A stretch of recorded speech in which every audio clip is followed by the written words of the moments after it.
ठाकुर जी अपने सब ग्वाल बालों के साथ में आनंद करते हैं। सब ग्वाल बालों के साथ में ठाकुर जी नन्हे से गोपाल जी खेल रहे थे।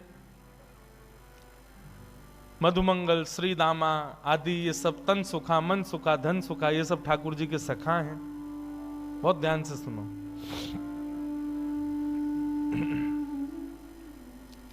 ये सब सखा हैं ठाकुर जी के। एक दिन ठाकुर जी सब ग्वाल वालों के संग खेल रहे थे।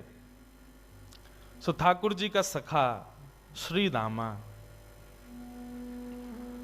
बीच खेल से ही जान लगो। ठाकुर जी बोले, अरे भैया कहां को जा रहे हो? लाला मैं तो अपनी ससुराल जा रहा हूं। ठाकुर जी तुरंत पहुंच गए श्री दामा के पास, हाथ पकड़ लियो। बोले, ससुराल जी कौन सा काम है भैया? ब्रजभाषा समझ में आ रही है? देखो भैया, आप सब लोग अधिकतर यहाँ अहीर समाज के लोग बैठे, आप सब लोग ब्रज से ही हो, आपके सब पूर्वज ब्रज के ही हैं। ब्रज भाषा तो समझ में आनी चाहिए, आपके द्वारिकाधीश की भाषा है। ठाकुर जी बोले, भैया ये श्रीदामा जे कौन सा गांव है? ससुराल। श्रीदामा बोलो, अरे बाबड़े ससुराल गांव ना होवे।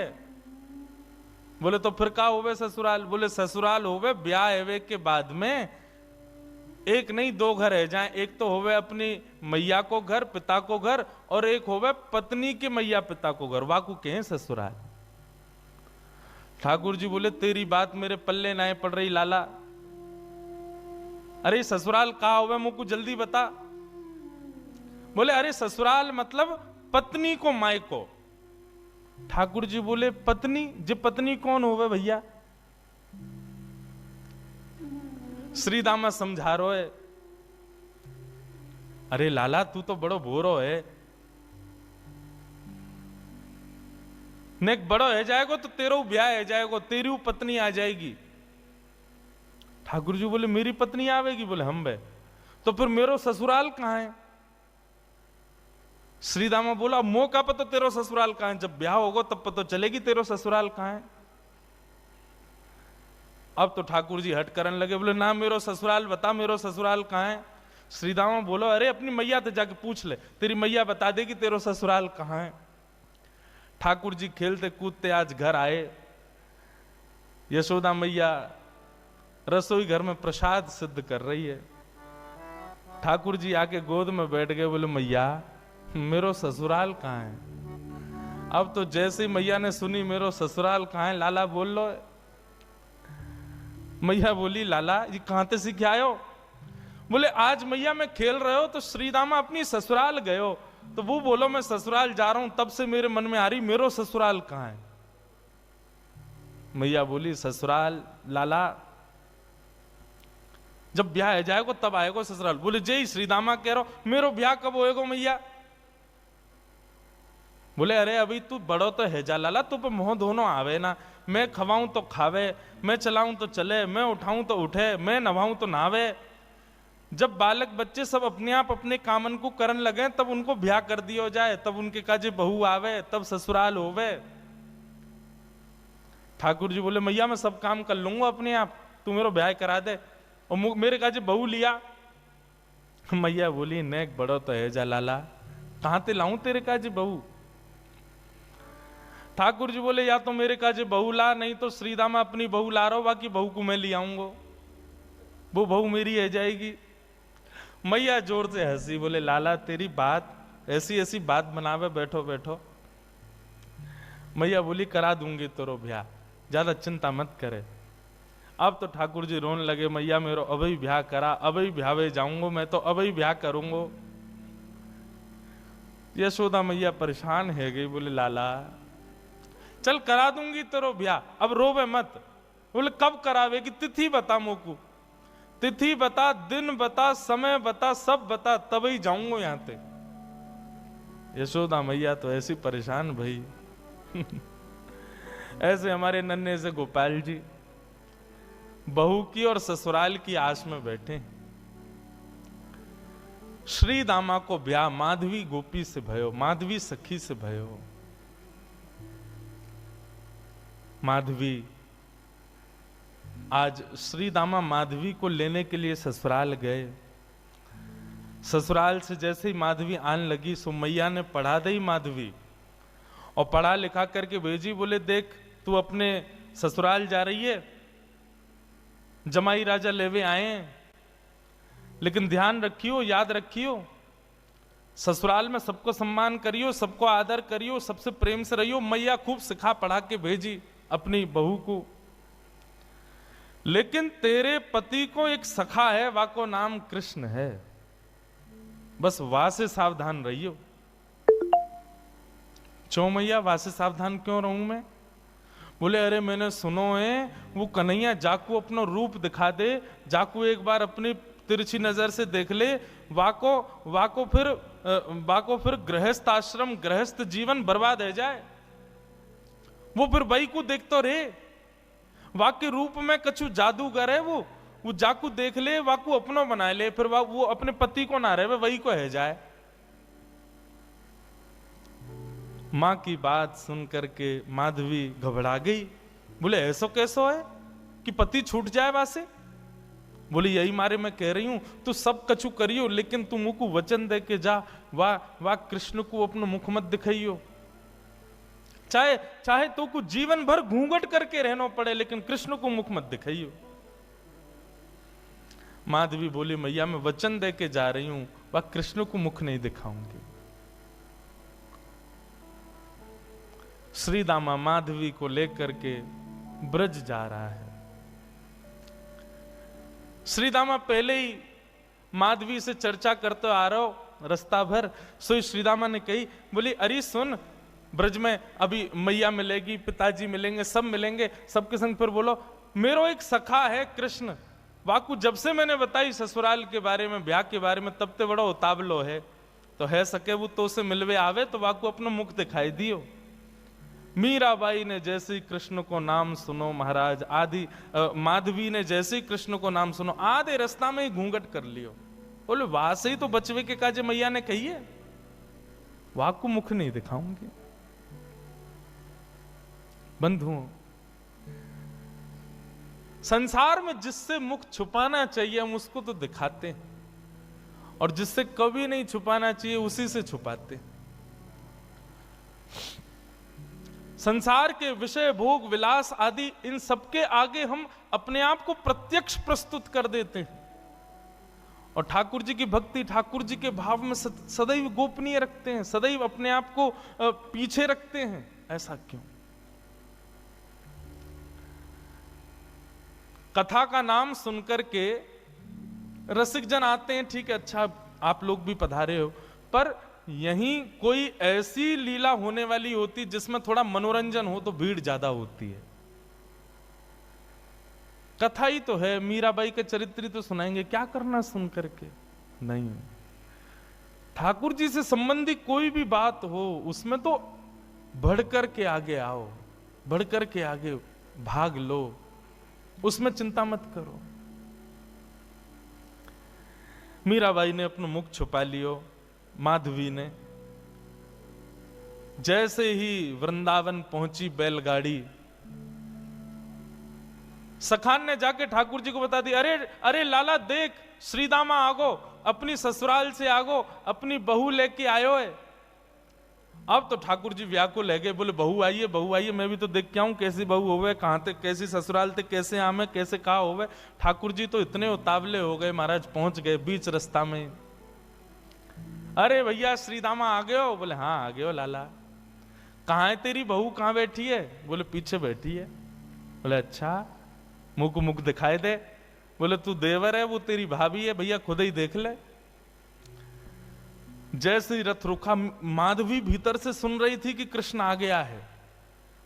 माधवी ने घूंघट कर लियो, आसपास सौल आदि और पड़ी, वो भी ऊपर से डाल नहीं, मुख मोड़ करके बैठी है, कहीं से भी मुख दिख नहीं जाए, एक अंग भी मेरो दिख नहीं जाए, मेरो पातिव्रत धर्म नष्ट नहीं है जाए। मेरी मैया ने मुझसे कही कि जो वाकु देख ले या वाकी नेत्रन में आ जाए वो कभी जीवन भर अपने पति की ना रह पावे, वाकु मुख नहीं दिखाऊंगी।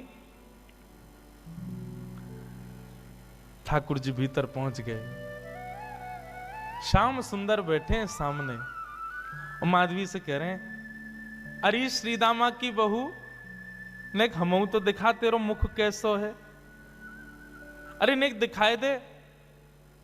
मेरी मैया ने तो, मैंने तो मैया से कही मैं श्रीदामा की बहू ले जाऊंगा, मैं तो तू को ले जावे बारो, लेकिन मैया ने मुझसे कही है कि वो मेरा ब्याह कराए देगी। मैं तो ब्याह कर लूंगा, मेरी वो बहू आ जाएगी, लेकिन एक बार देखूं तो सही बहू होवे कैसी है। नेक दिखाए दे। मीरा बाई तो और छुपावे, मुख नहीं दिखावे ठाकुर जी को। ठाकुर जी कभी पाम पकड़े सो इधर को है जाए, नेक ठाकुर जी बगल में हमें सो इधर को भाग जाए। खूब देर ठाकुर जी मनोहार करते रहे, लेकिन माधवी ने अपना मुख नहीं दिखाया। थोड़ी बहुत देर तो ठाकुर जी मनोहार करते रहे, जब माधवी ने मुख नहीं दिखाया सो ठाकुर जी बोले, देख तू मोसों अपनो मुख छुपाए रही है, तो है ना पतो मेरो मुख देखवे के काजे सब तरस हैं, सब तड़फ हैं। बड़े बड़े ऋषि महात्मा ज्ञानी हिमालय पे जाकर के तपस्या करें तब जाके मेरो मुख दिखे, और तेरे सामने प्रत्यक्ष बैठा हूं, हाथ जोड़ रहा हूं, पाम पर रहा हूं, तब वो अपना मुख नहीं दिखा रही है। जा तड़पेगी तू मुंह को देखवे के काजे, तरसेगी, व्याकुल रहेगी जीवन भर। माधवी ने मानो ऐसा इशारा किया कि मोह देखवे की जरूरत ना है, मोह तड़पवे की जरूरत ना है, चले जाओ यहां से। ठाकुर जी निकल के बाहर आए, बोले अरे श्रीदामा, मोह तो लगे तेरी बहू भेड़ी दिखे, बाकी आंख कमजोर, बाकी एक आंख ते काणी है। श्रीदामा बोलो नहीं तो। बोले तो नाक टेढ़ी है। बोले नहीं तो। बोले होठ कटे हुए हैं। बोले नहीं तो। बोले दिखाई ना रही, ऐसे मुंह छुपा रही है जैसे कितनी कुरूपणी है। कोई बात ना श्रीदामा, मेरी बहू आवेगी, मैं तो को नहीं दिखाऊंगा, ले जा अपनी बहू है। माधवी चली गई, अपने घर आ गई।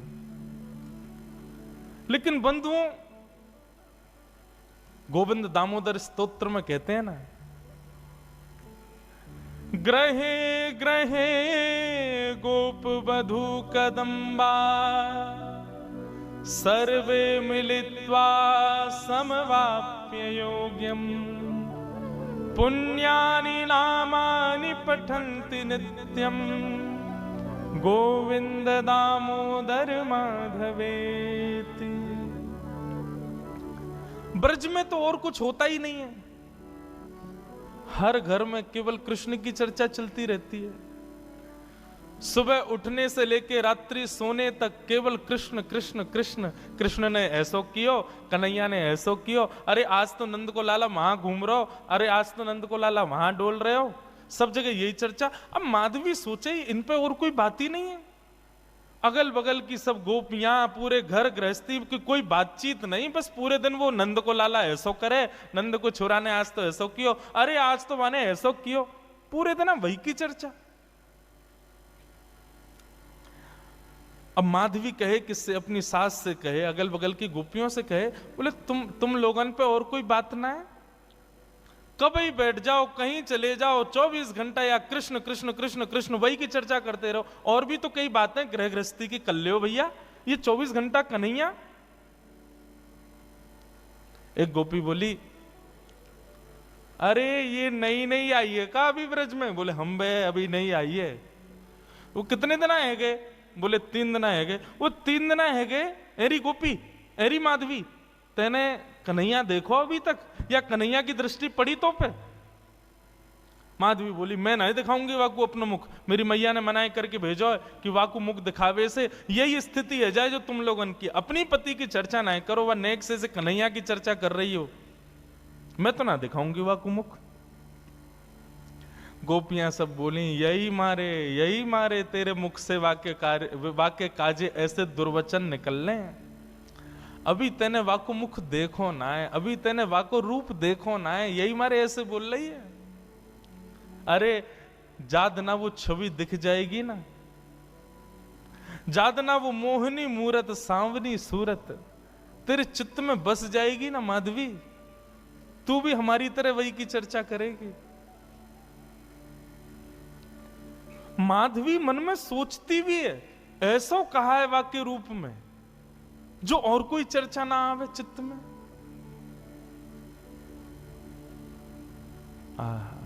बंधुओं, अष्ट सखा गाते हैं। सबने गाया, किसने नहीं गाया? कैसो है ठाकुर जी को रूप, श्री कुंभनदास जी कहते हैं अपने एक पद में,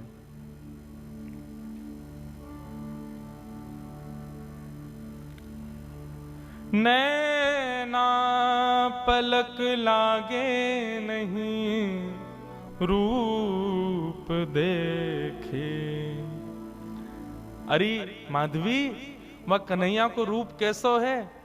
बोले नेत्रन से जब वो सामने दिखेगा ना, तो जैसे पलक मानो झपकनो अपने आप को भूल जाएंगी, ये पलक नीचे आनो भूल जाएंगे।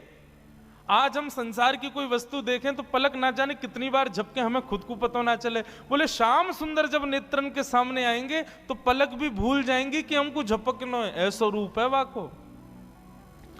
गोवर्धन के अंग अंग प्रति निरख नैन मन रहत नहीं। अरे वाको एक एक अंग ऐसा है कि एक अंग को देखेगी तो वर्षों तक एक ही अंग को चिंतन चलता रहेगा। ऐसा ना है कि एक बार में नेत्रन को भी देख ले, मुख को भी देख ले, कानन को भी देख ले, हाथ भी देख ले, पाँव नहीं, एक बार में एक ही अंग दिखेगा और वही कोई चिंतन चलता रहेगा। कहरी कहो कछु कहत न आवे, चुत चुरायो वे मांग दही। कहा कहूं, वाक्य रूप को वर्णन ना कर सकूं। माधवी बोली ऐसो का है वाक्य रूप में? बोले वर्णन को विषय ना है, कोई बता ही ना सके। अरे कितनों बड़ो वक्ता आ जाए, वाक्य रूप को वर्णन कोई ना कर सके। कुंभनदास प्रभु के मिलवे की, कुंभनदास प्रभु के मिलवे की, सुंदर बात सखियन सो कहे। आहा नैन पलक लागे नहीं।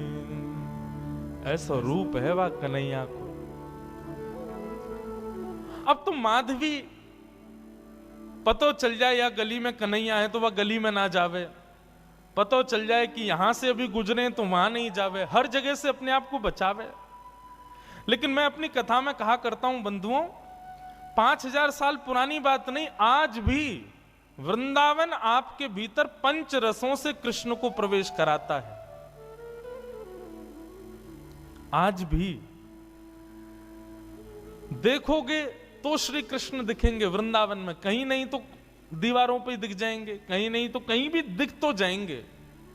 आंख बंद कर लोगे तो कानों से नाम के रूप में प्रवेश कर जाएंगे, कान भी बंद कर लोगे तो जीभ से जो भी पा रहे हो वो सब प्रसाद ही है, वृंदावन में सब भोग ही है, तो रूप रसना के रूप से प्रवेश कर जाएंगे। मुख से कुछ खाओगे नहीं, नेत्रों से देखोगे नहीं, आंखों कानों से सुनोगे नहीं, तो नासिका से प्रवेश कर जाएंगे। क्योंकि वृंदावन में जितनी हवा बह रही है वो भी राधा रमण, राधा वल्लभ, बांके बिहारी, मदन मोहन, राधा दामोदर सबके चरणों का स्पर्श करके बह रही है। कहां तक बचोगे? वृंदावन पहुंच गए, वृंदावन की सीमा में प्रवेश कर गए, भजन आपका तब से शुरू हो जाता है। सांस लेना भी भजन है वृंदावन में, क्योंकि हवा में भी कृष्ण तत्व है। माधवी कहां तक बचाए अपने आप को? मैया ने कही मुख मत दिखाइयो। अरे मुख तो मैं खूब छुपा रही हूं, लेकिन कानों से भी कृष्ण कृष्ण। जहां बैठ जाऊं कहीं भी ऐसी कोई जगह ही नहीं जहां कृष्ण की चर्चा नहीं होती। माधवी तो अब तो ये स्थिति हो गई कि रात में सपने में भी उसको ठाकुर जी के अनुभव होते हैं। मुख नहीं दिखता क्योंकि देखा तो कभी है नहीं, लेकिन इतना सुन लिया है कि उसको अनुभव हो गया है कि चरण ऐसे हैं, हाथ ऐसे हैं, चाल ऐसी है, मुस्काते हैं तो ऐसे, फिर उठ जाती है, मुख से पानी से मुख धोती है और फिर विचार करती है सोऊं भी तो कैसे, नींद में भी तो वही दिख रहा है, कहां तक बचूं मैं। माधवी की स्थिति 24 घंटे चिंतन में श्री कृष्ण श्री कृष्ण श्री कृष्ण। एक दिन परेशान हो गई, रात्रि में सो गई, कानों में रुई लगा ले तो भी क्या, चिंतन में तो वही चल रहा है, कहां तक बचे।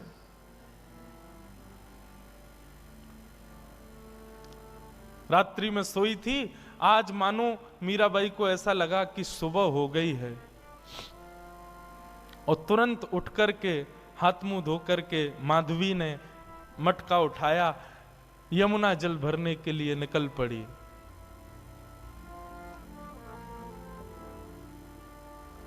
उसको लगा समय हो गया है यमुना जल भरने का। सब गोपियां साथ में जाती थीं यमुना जल भरने के लिए, लेकिन मीरा आज माधवी समय से पहले ही उठ करके चली गई। उसको लगा कि समय हो गया है, और पहुंच गई यमुना के तट पर। तट पर जाकर के देखा अभी तक कोई भी नहीं, अकेली मैं, बाकी सब कहां चली गई। हो सकता है मुझे विलंब हो गया हो, या मन में भाव आया मैं जल्दी आ गई हूं तो कोई बात नहीं, भर लेती हूं, आई गई हूं तो। अकेली है यमुना के तट पर माधवी। जैसे ही यमुना जल भरने लगी मटके में, रोज उठा के लेके जाती है खुद ही, लेकिन आज मटके में जल जैसे ही भरा, उठाया तो उठे ना, भार बढ़ गया है, भारी हो गया है। अब तो लगी है उसको उठाने में, कभी खूब प्रयास करती है, खींचती है, आसपास देखती है कोई आ जाए, कोई आके उठवा दे।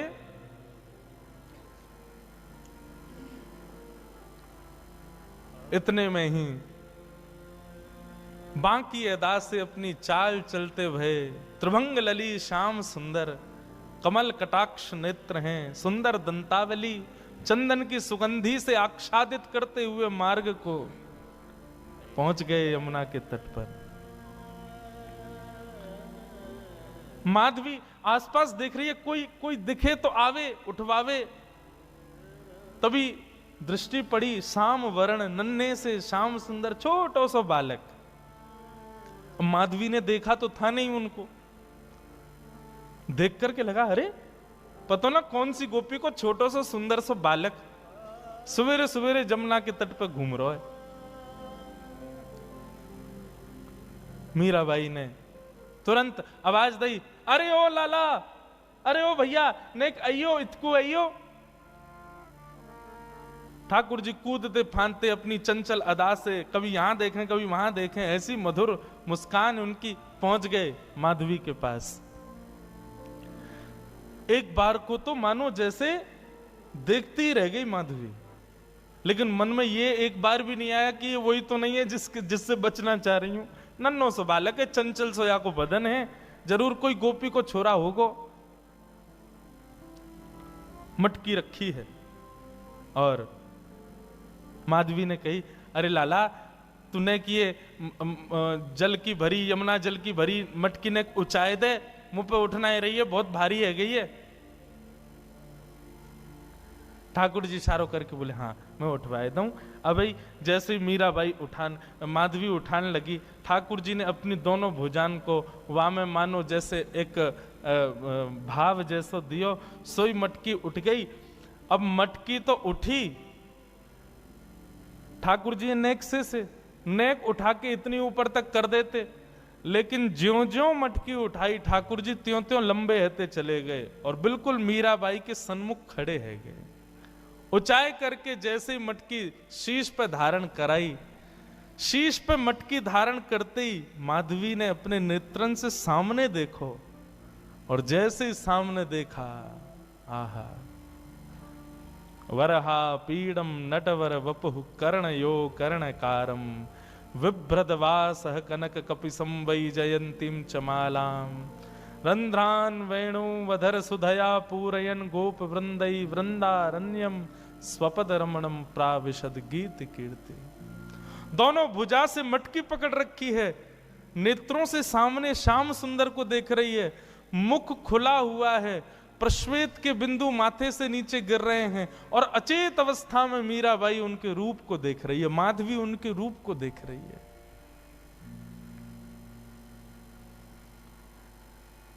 ठाकुर जी के नेत्र ही तो खतरनाक हैं सबसे ज्यादा। एक बार दृष्टि पड़ जाए तो फिर कोई और के रह नहीं पाओगे। मेरे मन में बंधुओं आता है कि हम ठाकुर जी के दर्शन करके पुनः सहज इसलिए हो जाते हैं क्योंकि हमने उनको देखा, उन्होंने अभी हमको नहीं देखा। कभी ठाकुर जी ने यदि हमको देख लियो ना, तो एक बार उनके सामने जाके फिर सहज नहीं हो पाओगे, फिर अन्यत्र कहीं मन लग नहीं पाएगा। मीराबाई माधवी अचेत खड़ी है, ठाकुर जी से जितनो बचनो चारे, ठाकुर जी ने उतने सबरे अपने बाण मार दिए, नेत्रन से कटाक्ष मार दी, मधुर मुस्कान कर दी, अपने रोम रोम को दर्शन कराई दियो। महाराज अब तो माधवी की स्थिति एक जड़वत कोई मूर्ति जैसे खड़ी रहती है, ऐसे खड़ी है। गोपियों ने एक ही दिन पहले ही बताया था कि वो दिख जाता है तो क्या होता है, वही हो गया। अब ठाकुर जी तो अपने सैन चला करके वहां से भाग गए। समय हुआ उन गोपियों के आगमन का जो यमुना जल रोज भरती थी। जैसे ही आई, आकर के देखा अचेत अवस्था में अभी भी ऐसे ही खड़ी है माधवी। सबने आकर के देखो, अरे ये तो हमारी माधवी है, अरे ऐसे कैसे खड़ी है भैया, अरे सांप सूंघ गए हो का है गो, ये तो ऐसे मूर्तिमंत है कि खड़ी है। कोई हाथ पकड़े, कोई पाम पकड़े, कोई मुख को खींचे, थोड़ी हिलावे, लेकिन बिल्कुल मूर्तिमंत। नेत्रों से केवल 2 अश्रुबिंद गिर रहे हैं, आंखें पलक झपक भी नहीं रही हैं, मानो केवल देह खड़ा हो। चित्त वृत्ति तो ले गया अपने साथ, खड़ी। एक गोपी बोली, अरे का है गो, कोई ने टोना कर दियो का, कोई ने मंत्र फूक दियो का। एक गोपी मंद मंद मुस्काए के बोली, बोले कहीं ऐसा तो ना है नंद जी को छोनाया ने देख लियो होए। अरे जो ज्यादा वासे बचवे को प्रयास करे वो वही कोई पकड़े। ये बहुत घूमती ना, वाकू नहीं देखूंगी, वाकू मुख नहीं दिखाऊंगी, वासे वाकू वाकी तरफ नहीं करूंगी। मुझे लगे कहीं वही ने तो याकू अपनो दर्शन नहीं करा दियो।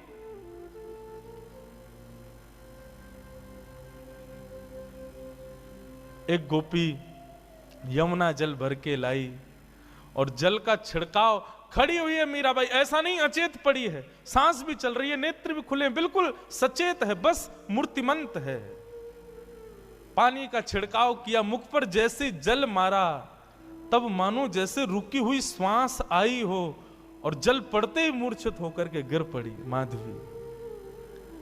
जल का छिड़काव किया, पैरों को मलना शुरू किया, हाथ दबाए, तब जाकर के चेतना आई और चेतना आकर के उठते ही बोली, वो कहां है, वो कहां चला गया, उस सांवरो सो कटाक्ष नेत्र। अरे कोई गोपी को बालक आया हो, इतनो सुंदर, और बार बार बोलते बोलते मूर्छित हो जाए, फिर चेतना आवे, फिर मूर्छित हो जाए, फिर चेतना आवे, फिर मूर्छित हो जाए। सब गोपियां चिंतित नहीं, मुस्कुरा रही हैं। अब जैसे ही माधवी चेतना में आई, आते ही बोली, तुम सब मुस्कुरा रही हो, मेरी स्थिति तो देखो, मुझ को ज्वर चढ़ रहे हो है, मुझसे चलो ना जा रहे हो, मुझसे उठो ना जा रहे हो, मेरी स्थिति ऐसी क्यों हो रही हो, तुम सब मुस्कुरा रही हो। तब एक गोपी बोली, तेने कोई और को लाला ना देखो, तू जैसे बचवे को प्रयास कर रही ना, वही आयो तेरे पास, वही नंद नंदन, वही श्याम सुंदर, वही हमारी यशोदा जी को लाला, वही तेरे खसम को मित्र कृष्ण, वही आयो।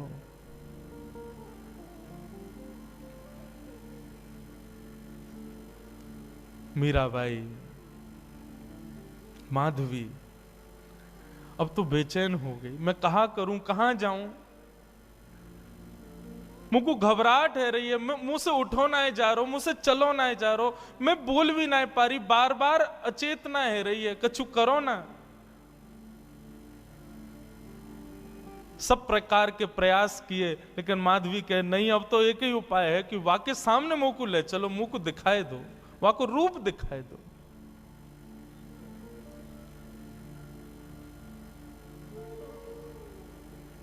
बंधुओं, कृष्णदास जी सही कहते हैं,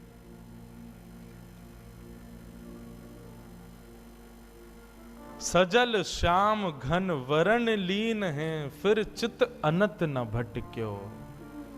मेरो मन गिरधर छवि पे अटक्यो।